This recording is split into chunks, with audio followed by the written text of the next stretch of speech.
चलिए अपनी चर्चा को आगे बढ़ाते हुए अब बात करते हैं उस महीने की जिस महीने में किया गया दिव्य स्नान आपको पैसा, संतान, सुख, सौभाग्य का वरदान दे सकता है। इस महीने में आपको कुछ खास नियमों का पालन भी करना चाहिए। क्या है वो नियम और कौन सा है वो महीना, जान लेते हैं पंडित जी से। बताएं पंडित जी। देखिए, माघ के महीने में गौतम ऋषि ने इंद्रदेव को श्राप दिया था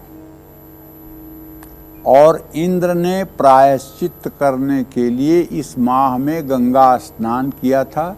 इसके बाद इन्हें इंद्रदेव के इसके बाद इन्हें जो है श्राप से इंद्रदेव को मुक्ति मिली थी। रामचरितमानस की एक चौपाई है, माघ मकर गत रवि जब होई, तीरथ पति ही आव सब कोई। माघ के महीने में मकर राशि का जब सूर्य होता है, माघ मकर गत रवि जब होई, तीरथ पति ही आव सब कोई। तो उस समय तीर्थपति जो तीर्थराज हैं वो कौन है? प्रयागराज। वहाँ सभी मनुष्य, देवी देवता किसी न किसी रूप में आकर के संगम में स्नान करते हैं।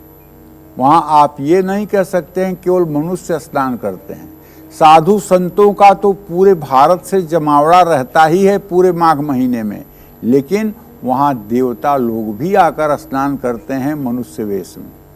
तो कहने का मतलब ये महीना जप और तप का महीना है। माघ मास में सूर्य उत्तरायण होने लगते हैं। 14 जनवरी से सूर्य उत्तरायण हो जाते हैं। तो कभी कभी 15 जनवरी को होते हैं, कभी कभी 14 जनवरी को होते हैं। अमूमन 14 जनवरी को ही सूर्य उत्तरायण हो जाते हैं, मकर राशि में प्रवेश कर लेते हैं। तो माघ मास में मांगलिक कार्य प्रारंभ होते हैं। माघ मास में गंगा जल से स्नान करने से भगवान विष्णु की कृपा प्राप्त होती है। इस स्नान से सुख, सौभाग्य, धन, संतान और मोक्ष की प्राप्ति होती है। जन्म जन्मांतर के पापों को धोने के लिए अगर आप तीर्थराज प्रयाग में, जहाँ गंगा और यमुना मिलती हैं, जहाँ गंगा यमुना सरस्वती का मेलापक होता है, वहाँ आप देखेंगे ना, पश्चिम से हरे रंग का पानी, पूरब से सफ़ेद रंग का पानी, दोनों जाकर मिलता है, वहाँ तीसरा रंग पानी का बन जाता है। वहाँ आप डुबकी लगाइए और आपका जीवन धन्य हो जाएगा। पूर्णिमा तिथि में जो व्यक्ति ब्रह्म वैवर्त पुराण का किसी विद्वान को दान करता है, उसे ब्रह्मलोक की प्राप्ति होती है। माघ मास में घर आए किसी भी व्यक्ति को खाली हाथ नहीं लौटाना चाहिए। माघ मास में तिल और गुड़ का सेवन लाभकारी होता है और माघ के महीने में मूली का सेवन करना वर्जित है।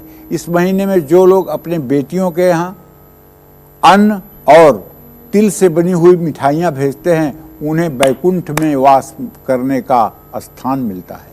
और जो लोग अपने बहन के बेटे या बेटी के बेटे को वस्त्र, अन्न, ये सब चीज़ें देते हैं, उन्हें भी वैकुंठ में वास करने का स्थान मिलता है। तो माघ मास में श्रावण और मूल शून्य नक्षत्र हैं, इनमें कार्य करने से धननाश होता है। माघ मास में कृष्ण पक्ष की पंचमी और शुक्ल पक्ष की षष्ठी तिथि शून्य तिथियां हैं। इन तिथियों में शुभ काम नहीं करना चाहिए। इस मास में विष्णु सहस्रनामावली या गीता का पाठ करना अनंत शुभदायी है। जय मां विंध्यवासिनी।